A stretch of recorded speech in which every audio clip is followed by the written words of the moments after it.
Hello everyone, Badger here. Today we're going to take a look at the UH-1 Huey, and it's going to be a startup tutorial, and also we're going to fly it a bit, take a look at it. So simple. So we start with obvious, closing the doors. And first thing we do is turn on these voltmeter, essential phase, or essential plus, AC phase. Turn on the generator. You don't have to do it, but because it only generates power when the engine is running anyways, it doesn't really matter. Turn on the anti-collision rotating beacon. Oh shit, I need to turn on the battery power, of course. So, you get the annoying RPM alert as well, because the engine is not, it's low on RPM. As you can see, we don't have any RPM. Turn on that, and while we're out here we can take a look at how the helicopter's rotor assembly works when you use the stick, also known as the cyclic in helicopters. Kind of complicated like that. So pull it back, you can see the entire rotor discs, if it's spinning, would be moving forwards. Same thing works when you do it sideways, left and right. And when you increase collective pitch, this happens. Now it shoots more air, it generates more lift, but the rotor blade slows down, so it's not good to do it all the way. The rotor blade spins faster, but it doesn't generate as much lift. So we're gonna take a look at one thing first. We're gonna find out the frequency of this airport. 133.000 megahertz.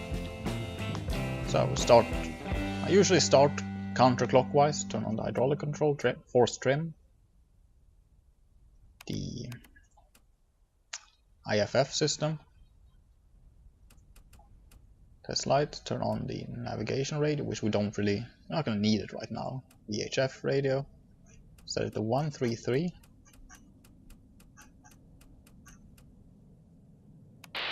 Yep, works. Transmit and receive, TNR, UHF. We're not gonna need this since we don't have a wingman. Use the UHF for the wingman. This is for communications, and I'm not really sure what the FM radio is. I don't remember. Then we put this to channel. We have channel 1, which is the VHF FM. Then you have the wingman, the UHF, and 3 is VHF AM radio. We don't have any weapons right now, so we're not gonna need that. We can turn on the ADF.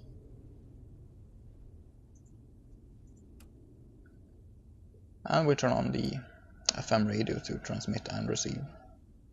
Then we turn on the fuel, open the fuel valve, the engine governor. Basically what the engine governor does is that when we increase RPM, it keeps it from going into the red line. If I put full throttle, it's not gonna go over that. It basically limits it, which is very useful.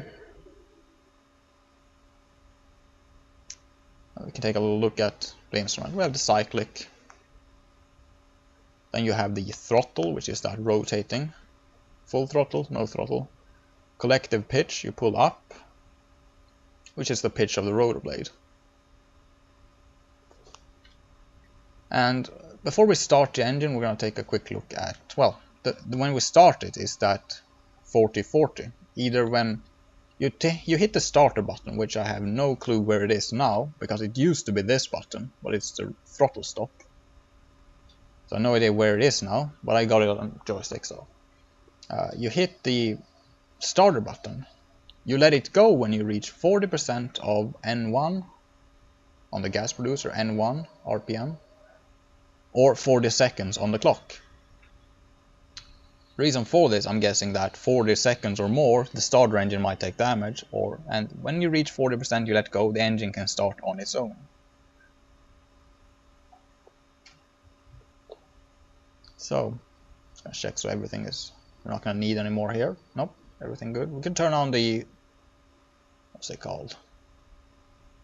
Inverter. It powers the instruments, but we're not gonna do that until the engine's running, so let's hit the starter. You can hear the spark plugs clicking there. Take a look at the clock. It reaches there, we have to let go, or 40%, which we're gonna reach. Roller blade starts spinning. Oh, actually forgot to request startup clearance for startup. There we let go. The engine can now start on its own. It took only 25 seconds. Starts vibrating a lot since the stabilizers do not really work at low RPM as well. As the rotor blade goes faster, you can see it stabilizes.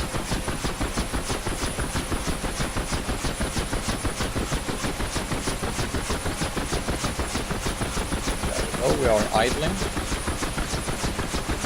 Turn on the inverter, which sounds like a vacuum cleaner, funnily enough, interestingly enough. You can't hear it much though over the engine, but it sounds kind of like a vacuum cleaner. Turn on this so you can see my, it's the joystick input basically.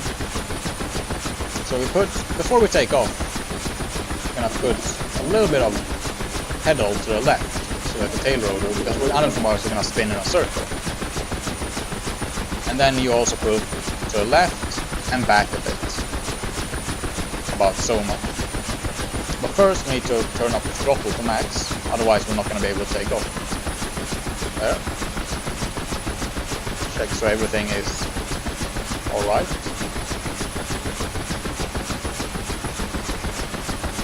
I'm generating a lot of oil pressure.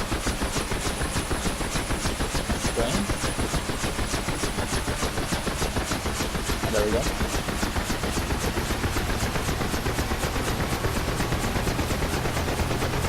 You see I have full throttle right now. You will see it goes there and then it goes back a bit, so it bounces off. If I turn off the governor, it can go past that for emergency purposes, of course. Go. Basically ready to take off. Let the landing, extend the landing light. You can see it coming out there. There we go.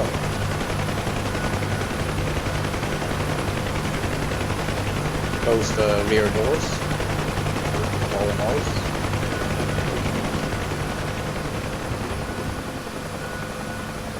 Now, like I said, you pull back,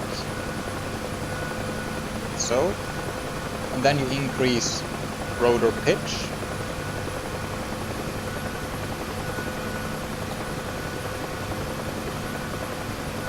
Cabo Eddie, Colt 1-1. Request taxi to runway. Request clearance.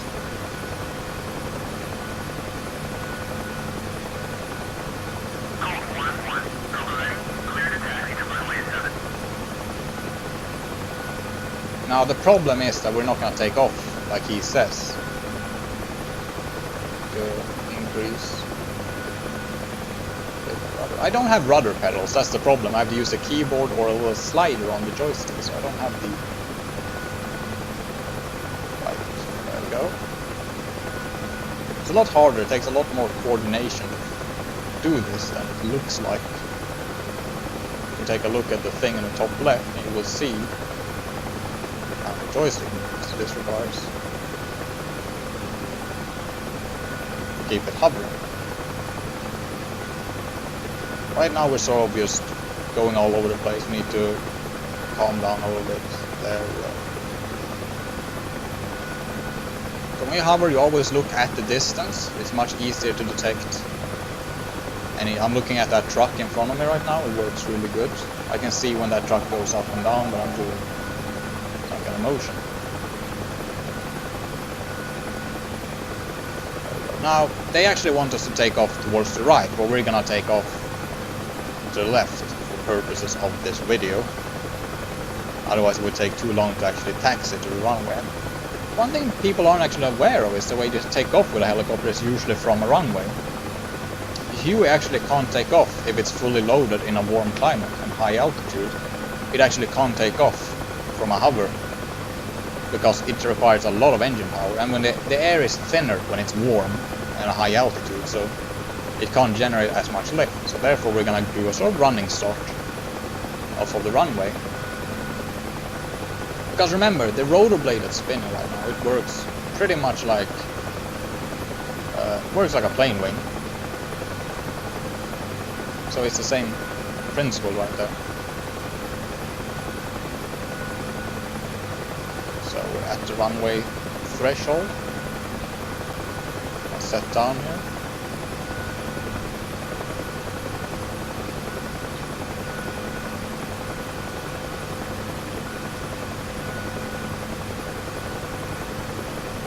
It's already glitched. Well, anyways, let's go. You can see from third-person perspective that we're only just above the ground there, so slowly turn a bit, and it's gonna sort of pivot. Not using any rudder right now. There we go. So we're just going forwards. This is runway 25. Runway 7 faces the opposite direction, so we're at the wrong runway technically. End of the runway. But there's no wind at the moment. I set it in the editor, it's clear there as you can see.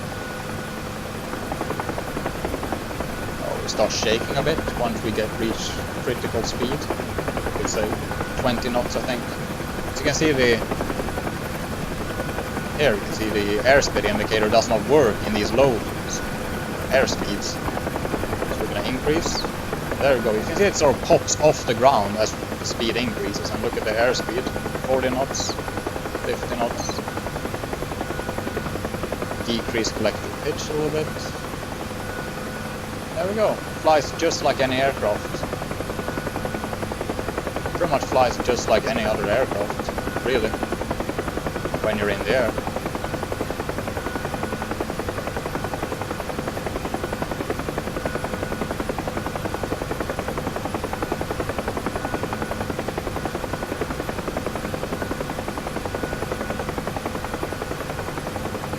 It is very stable. I mean, the Huey is the very basics of a helicopter. It's got the very basic. It has no stabilization systems.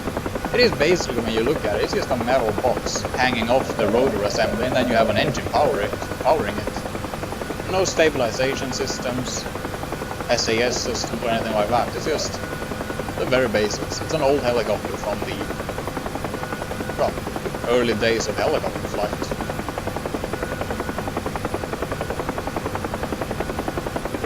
Single engine, 2 rotor blades, that's it.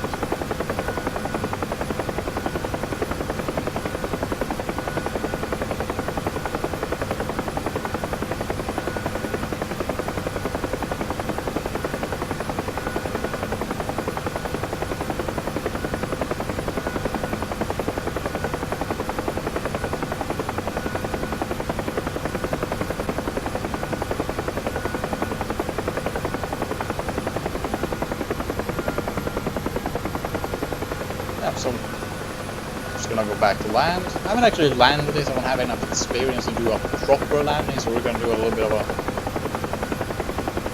fake landing. Hope I don't crash. So you don't want to end up in a vortex ring state. So you don't want to descend faster than 500, I think it's 500 feet per minute. Descending it faster than that in a hover, you risk falling down into your own vortex, and then you can't pull air from above you, and you're basically going to free fall. You're falling like a stone all suddenly. Don't want that to happen. To recover from such a thing, most people will think that, oh, increasing blade collective pitch to increase lift, but that's the opposite thing you want to do, because then the rotor RPM slows down and you can't generate as much lift when you get out of the vortex. So what we're going to do is going to pull back. It's not exactly a proper landing. Pulling back. With a rudder. We are descending way too quickly right now.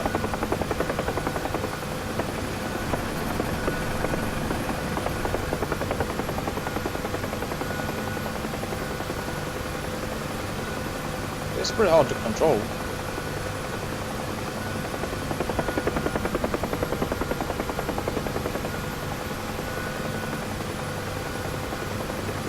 There we go. Just set it down here. that will be the conclusion of this video. It's much harder. Remember, I don't have rudder pedals, so I basically need 3 arms. I need to control the throttle, the movement, and at the same time, with my left hand as I have the throttle on, I need to control the, what's it called? Rudder, you could say, rudder, tail rotor. Well, that sort of marks the end of this video.